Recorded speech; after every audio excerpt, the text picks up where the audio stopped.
श्री श्री गणेशाय नमः। ओम श्री श्री भगवते वासुदेवाय। ओम श्री श्री भगवत गीता महात्मा श्लोक ଓ ଅନୁବାଦ। ଅର୍ଜୁନ ବିଷାଦ ଯୋଗ। ଶ୍ଲୋକ ନମ୍ବର 20 ଏବଂ 21।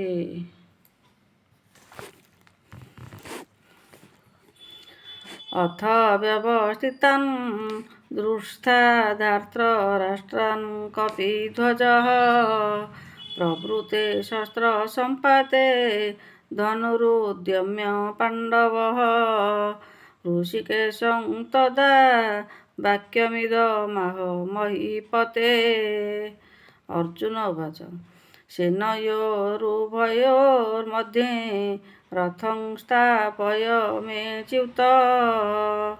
ହେ ରାଜନ୍, ଏହାପରେ ବ୍ୟୁହ ରଚନାପୂର୍ବକ ଯୁଦ୍ଧ କରିବାକୁ ପ୍ରସ୍ତୁତ ହୋଇ ରହିଥିବା ଧୃତରାଷ୍ଟ୍ରଙ୍କ ସମ୍ବନ୍ଧୀୟମାନଙ୍କୁ ଦେଖି ଶସ୍ତ୍ର ପ୍ରୟୋଗ କରିବାକୁ ଯାଉଥିବା ସମୟରେ କପିଧ୍ୱଜ ଅର୍ଜୁନ ନିଜ ଧନୁ ଉଠାଇ ଋଷିକେଶ ଶ୍ରୀକୃଷ୍ଣ ଭଗବାନଙ୍କୁ କହିଲେ, ହେ ଅଚ୍ୟୁତ, ମୋ ରଥକୁ ନେଇ ଦୁଇ ସେନାଙ୍କ ମଧ୍ୟରେ ଠିଆ କରାନ୍ତୁ।